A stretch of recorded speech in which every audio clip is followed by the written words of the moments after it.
क्षण भर, क्षण माने और मोमेंट, आंखें बंद कर इन वैदिक मंत्रों के तरंगों को अंतःकरण में धारण कर लें। ध्यान त्रिकुटी पर, मन विचार रहित वो दिव्य प्रकाश का अनुभव पाएं।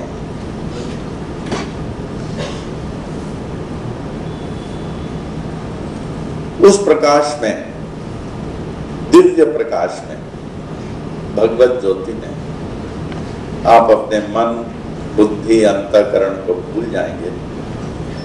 सिर्फ प्रकाश, प्रकाश का अनुभव करेंगे। उसमें मानसिक एक बहुत बड़े विशाल पत्थर के आसन को लावे, उसमें शिरडी के भगवान को विश्व रूप में पाएं, बैठे हुए, विराजे हुए, और विनम्रता पूर्वक नतमस्तक होवे, उनके वरद हस्त को अपने शीश पे लाए और ऐसे बाबा को अपने अंतःकरण में धारण कर लें। ओम साई राम। थॉट जो बाबा थॉट दे रहे हैं, 13 साल 6 महीने 5 दिन हो गए अखंड। ये थॉट बुक आप लोग रखिए, इट्स अ डेली गाइड। बहुत सारे लोग रोज पढ़ते हैं प्रातः काल। This is the latest thought book. ये सबके पास होना चाहिए। सभी प्रार्थना करते हैं अपनी अपनी भावना अनुसार, तो इस थॉट बुक को ऐसे खोलें। खोलने के बाद देखिए 13 साल 6 महीने 5 दिन अखंड, not a day without a thought. So इस थॉट बुक को यहां लिखा गया पहले इनिशियल पेजेस में, हाउ टू यूज इट। ध्यान करें बाबा का। आफ्टर योर प्रेयर्स, बाबा मैं आपका ही बच्चा हूं, आप ही मेरे मालिक हैं, मेरी रक्षा करते हुए मेरे जीवन के पथ प्रदर्शन करें। ऐसे खोल देने का random. Om Sai. That will be the thought for the day for you to follow. See the left page, left page देखने का। देखिए क्या लिखा है। Medication remains more effective when they are invoking the blessings of Baba.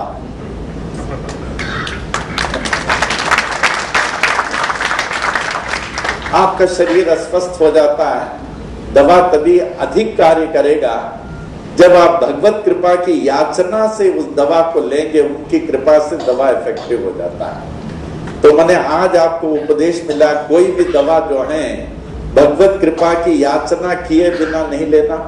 जब भी दवा ले, साईं आपके नाम से दवा ले रहा हूं, कृपा करें, it will be so effective. उसी तरह दूसरे दिन जो है ऐसे ही खोले, खोल के देखे, see the page on the right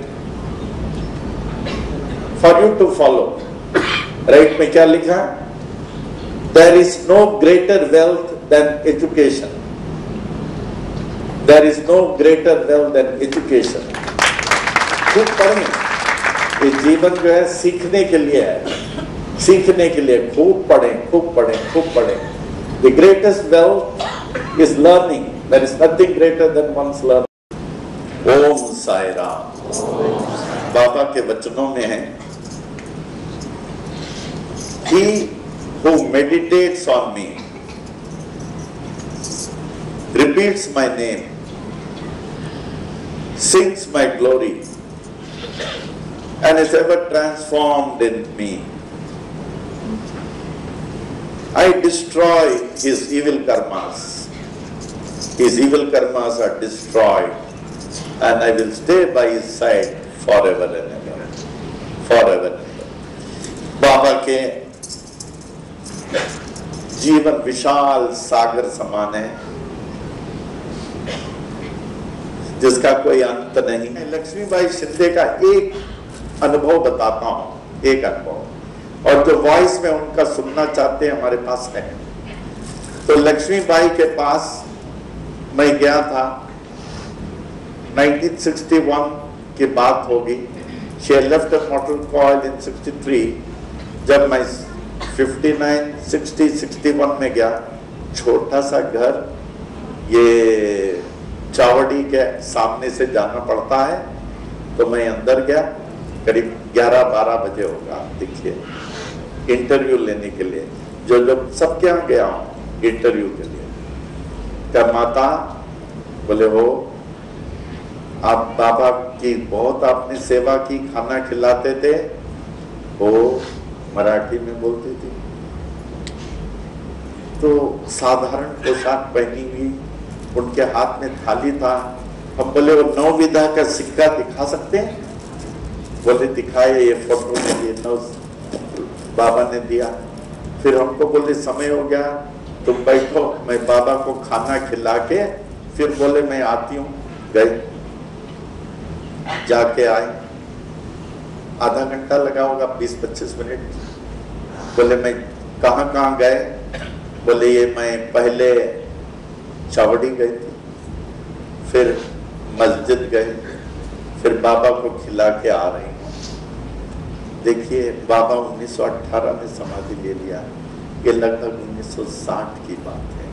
बाबा को खिला के आ रहा हूँ। बाबा लक्ष्मीबाई के हाथ से ही समाधि तक प्रसाद लेते थे, वही खाना बनाती थी। तो हमने कहा, फिर हमको बोली लो तुम खाओ। हमें बड़ा अच्छा लगा, जिसके हाथ से बाबा खाते थे हमको मिल रहा। कुछ भाकरी था, शायद चावल या जौ का बना होगा, उसके साथ कुछ अचार कुछ था, इतना टुकड़ा दिया। तो लिया तो बहुत हाथ में अच्छा लगा। हम सोचे क्या करूं किसी के सामने, तो बोले अभी खा जाओ। तो खा गया। आप लोग माने न माने, जो मैंने खाया वो स्वाद अभी तक है।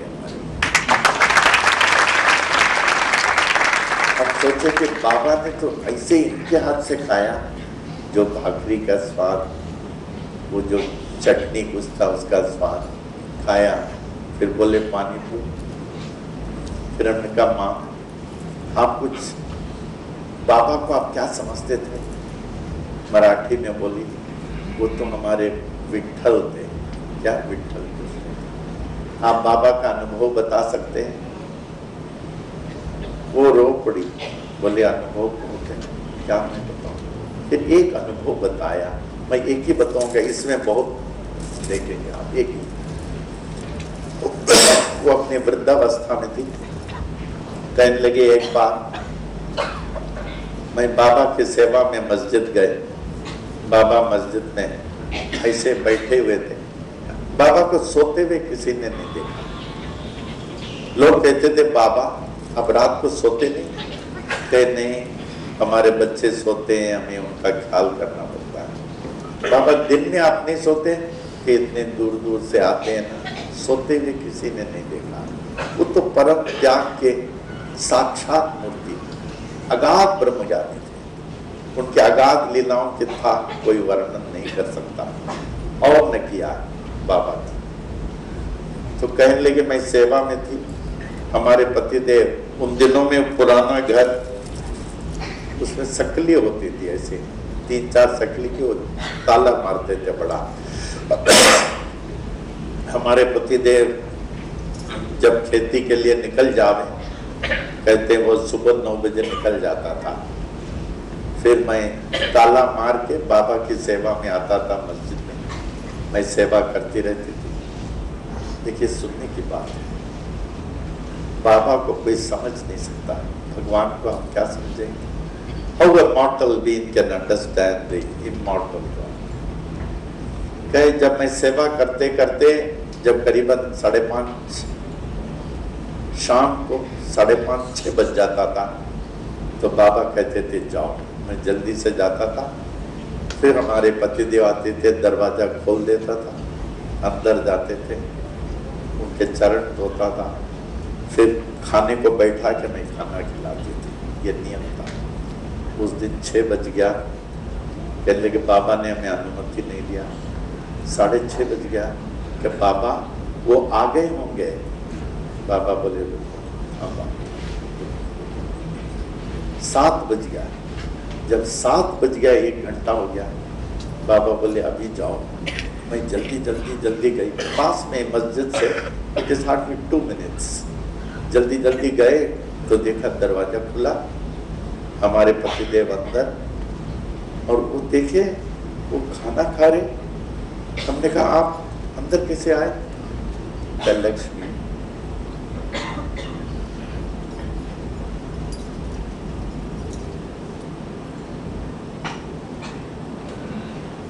ओ कहने लगे लक्ष्मी तुमने तो दरवाजा खोला ना, तुमने तो खोला ना, हमने खोला।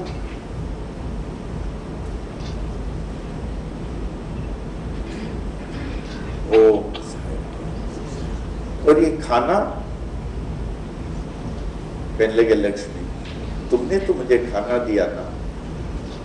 कहने लगे नहीं, सीरियल आया, मैं अभी बाबा के पास से आई हूं, मैंने दरवाजा नहीं खोला, मैंने।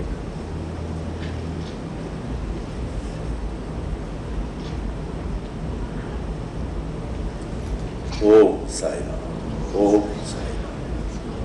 कब मैंने खाना नहीं दिया तो फिर बाबा ही सुख में आए, उठ गए, खाना छोड़ के, दोनों दौड़ पड़े।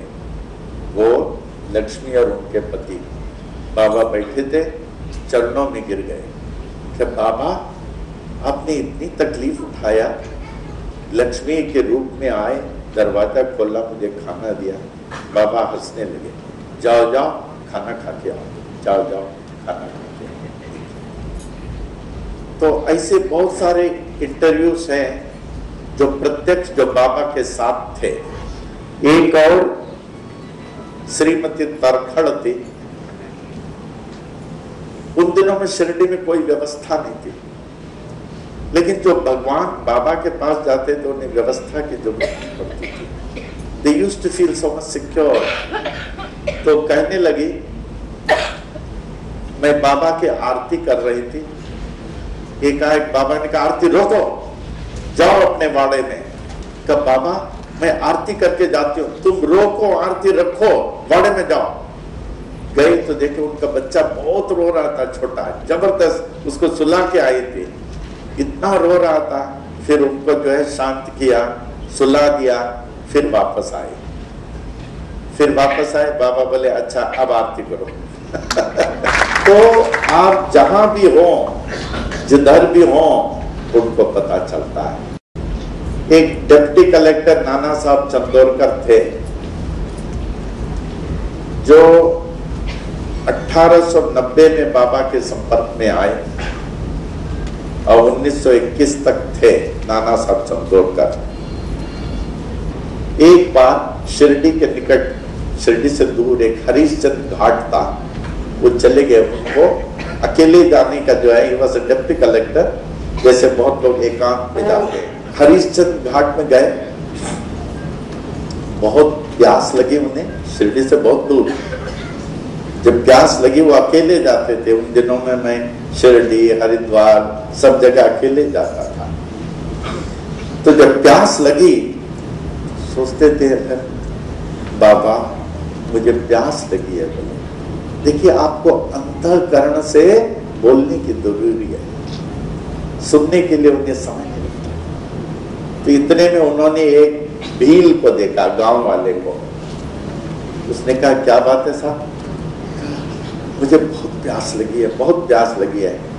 तो आप जिस पत्थर पे बैठे हुए हैं जरा उसको हटाइए, हम भी मदद करते हैं। हटाया, उस पत्थर के नीचे एक चिल्लू भर गड्ढा था, उसमें पानी, चिल्लू भर गड्ढे में पानी भरा हुआ था। अब उस पानी को उन्होंने कहा पी जाइए, यूं लेके हाथ से लिख दिया, एकदम जैसे मिनरल वाटर होता है। प्यास बुझ गई। उन्होंने कहा मैं भील को धन्यवाद देता हूं, उठे तो भील नहीं। और उसी समय शिरडी के साईं बाबा ने, माधवराव देशपांडे श्यामा भी थे, और विल्ले पार्ले के हरि सीताराम दीक्षित मस्जिद में बैठे थे कि श्यामा नाना को लगी है प्यास, पी रहा पानी पी। अब वो हरिश्चंद्र घाट से आया बाबा को यह अनुभव बताने के लिए। जैसे कि मस्जिद की सीढ़ियों में चढ़ा, बाबा ने कहा नाना प्यास बुझा? बाबा आप वो भील थे क्या? कहा मैं कौन नहीं हूं, मैं किस में नहीं हूं, इसीलिए आप किसी भी दुख में, किसी भी संकट में उन्हें आपकी सहायता करना ही पड़ेगा और करते ही हैं, करते ही। कोई भी चीज समझे कि हमारा प्रॉब्लम सॉल्व नहीं हो रहा, ये असंभव है, मुश्किल है। ज्योति जलाएं, साई सच्चरित्र के एक अध्याय ध्यान से पढ़ें, ध्यान से साई महिमा का पाठ करें। और सांस सांस में जब आप चलते हैं सांस तो लेते ही हैं, कदम तो चलते ही है। ओम साई राम, ओम साई राम बोलते बोलते चले तो बड़ा लाभ होगा। You will feel that you are fully transformed. You will feel His presence. ये वर्तमान युग साई युग है, भूले नहीं। सतयुग में यही ब्रह्मा थे, शिरडी के साई बाबा ही ब्रह्मा थे। त्रेता में यही श्री राम थे, द्वापर में यही कृष्ण, कलयुग में यही युगावतार साई बनकर आए हैं। हर भगवान को इनने देखे, हर भगवान को इनने देखे। बाबा कहते थे आप जिस किसी देव को, इष्ट देव की आप पूजा करते हैं, भूलो नहीं वो पूजा आराधना मेरी तक पहुंचती है। तभी तो लोगों ने राम के रूप में दर्शन पाया, शिव के रूप में दर्शन पाया, विट्ठल के रूप में दर्शन पाया, हर भगवान के रूप में जो है दर्शन पाया।